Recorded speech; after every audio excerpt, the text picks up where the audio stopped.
Welcome to this tutorial for a Khorne Chaos Knight. First we're going to start off with some Evil Sun Scarlet. We're going to go around the model now, we're going to pick out all the armour. There's a lot of it, a lot on the horse, a lot around the knight on top, so take your time, but again don't be too neat. There's a lot of layers to come over the top of this, so if you do make a mistake, don't worry about it, it'll all be covered. Pick your way around the model, make sure you don't miss anything.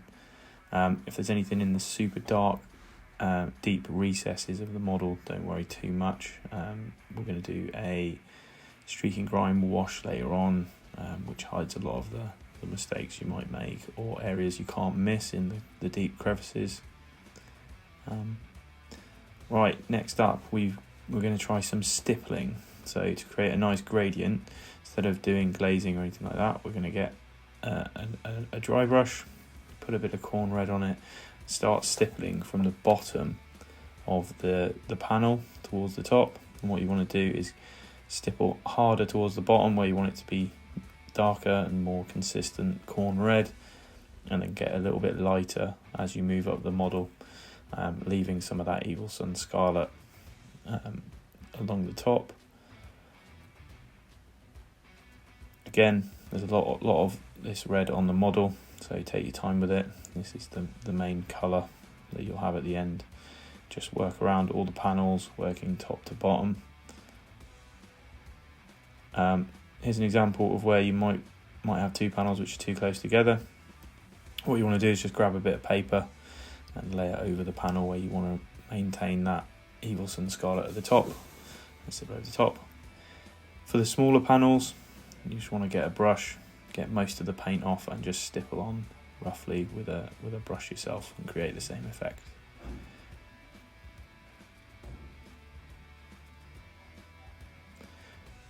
This is what it will look like at the end.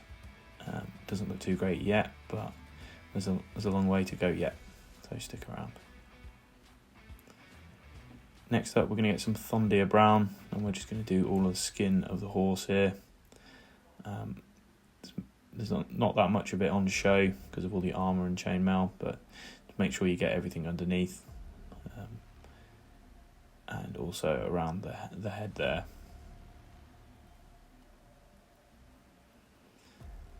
Don't forget in between the reins and the armour at the front. Again, at this point you don't have to be too neat, but all the red areas that you've just done the stippling on to create that rough blend, try and be careful around that.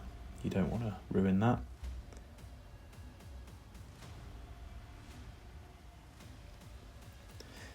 Next up we've got some Iron Warriors, so we're using a nice dark metal steel colour here for all of the chainmail, chains, around the model. Again, just take your time with it. Anything near that red which you've already done, try and be really careful around there. Again, if anything's in the super dark deep recesses, don't worry too much. The streaking grime will fill that up and you won't be able to see it later anyway. It'll be in the shadows. Don't forget to do the staff on the halberd, spear, don't know what you would call it.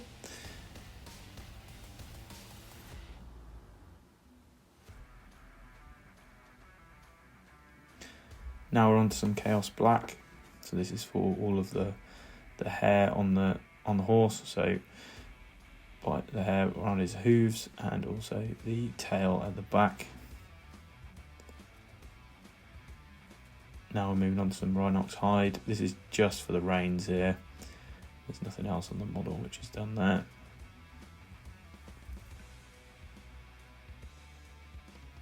Again, just be careful around any red that you've done. Rakarth flesh. Next, we've got this for any of the bandaging or straps around the model. On this model, it's around the hooves, holding that armour on, and also around the staff here. Now we're on to some of the Shabty bone. Now we'll be doing this for the skull on the front of the horse. We're not doing the teeth, we're doing that a different colour, and also the horn on top will be a different colour. The skull on top of the helmet will be this colour, and also the hooves themselves will be picking out in a shabty bone.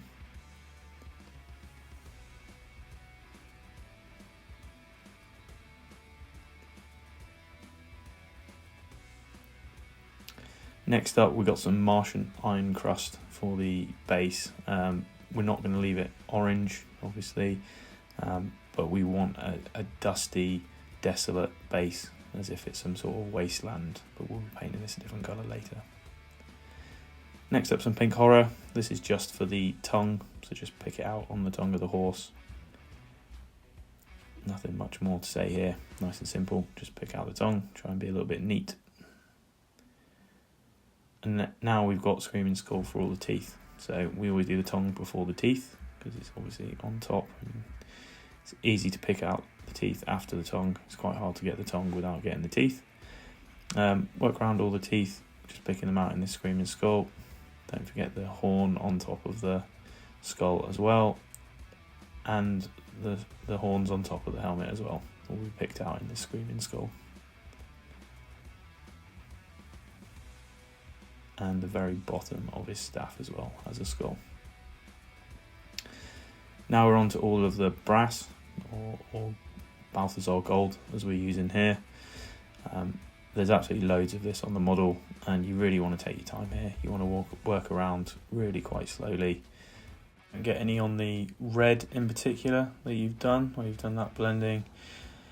Covering over metallic paints can be quite tricky. And recreating that blend is quite difficult. So again, there is a lot of this brass colour and trim around the model. Let's just take your time. Next up, we got Storm Vermin Fur. So this is for the base. So this is what I spoke about earlier about covering over that orange iron crust. I'm going to cover all the skulls here as well, just to make sure that if there's any showing through, we can't see any of the green from the green stuff. Got Pallid Witch flesh here just to pick out some skulls. I skipped a step here which I didn't film, which was painting all of the skulls with a shabty bone and picking out random ones with Screaming Skull, and then Pallid Witch flesh at the end. It's just to give it some tonal variation once it's been washed. Now we're on to the easy bit. So get your streaking grime and throw it on. It's as simple as that. Cover everything, get it all in all the deep crevices, nooks and crannies of the model, just get it everywhere. Then you want to leave it for about 15-20 minutes, sometimes half an hour if you want. Cover the base as well, make sure you absolutely flood the base. Like I said, you don't want any of that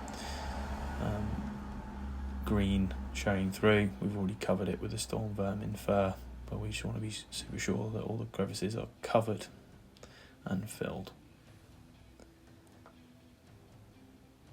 Now we've got the fairly simple step of using a cotton bud and some white spirit, some odourless white spirit, and gently wiping off the streaking grime once it's dried.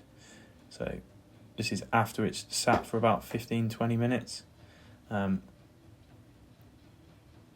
the model's quite large, quite complex, so take your time, work little sections at a time. As you can see here, I'm just working on the back panels. If you feel like you're getting a bit frustrated with one bit and you can't get it to look how you want, just come back to it. Just go away, do a different part of the model, then come back and hit it again with a cotton bud and some white spirit. Overall though, using streaking grime is very simple, very easy to do. Main thing to remember is not be too aggressive with the cotton bud. You don't want to damage the paint underneath. The white spirit is inert when it comes to the acrylic paint, so it won't do anything to the acrylic paint, but your cotton bud can be quite rough and can scratch the paint off, and once you start that, it's quite hard to undo, and it's very easy to damage the rest. So this is what it looks like at the end of that, once you've taken the streaking grime back and you've done your reductive wash. You could call it done there. There is tabletop ready. That is looking quite good, nice and simple. Takes a little bit of time because it's an intricate model, but you could call that done. What we're going to do though, if you want to go a bit further, is we're just going to do some selective highlighting. Nothing fancy, nothing too complicated, but we're just going to stipple on some Evil Sun Scarlet to all of the red around the edges. We don't want this model to look too clean, so we're trying to avoid just straight edge highlighting. So stippling just gives a little bit more texture to the highlights. Again, same as when you did all the red, just work your way around carefully. You know, this late in the process, you want to be really selective with where you're putting your brush. You don't want to be making mistakes at this point. It's quite difficult to rectify, but if you do, just wet your brush and quickly try and wash that bit of paint away and wipe it away. As you can see, just picking out any of the rivets or any of the sharp edges along the neck, also make it nice. And one other little bit that you can do is if you thin down your paint quite a lot so that it's almost like ink, and you just very gently with the tip of your brush create little tiny lines on the model, just gives a little bit of texture and some scratches. Next up, we're just going to do the same thing with Stormhost Silver. Just going to go around all the chainmail and just gently wipe, add a little bit of highlight to that chainmail, just make it pop a little bit more. And then also we're just going to pick out little bits of the chains that we've got there.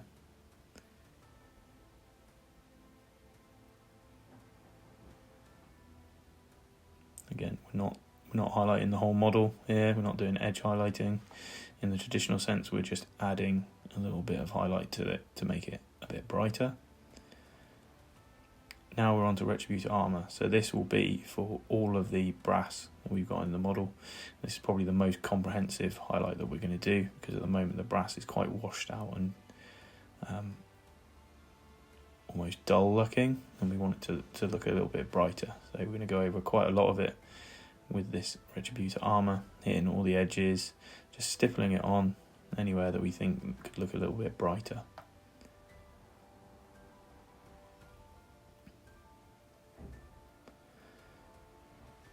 As you can see, I'm not running my brush along the edge. I'm dabbing it on, I'm stippling it on, just to try and give it less of a neat look.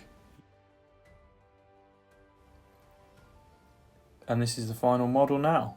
Hopefully you'll agree it looks good, and hopefully you found something useful in this video.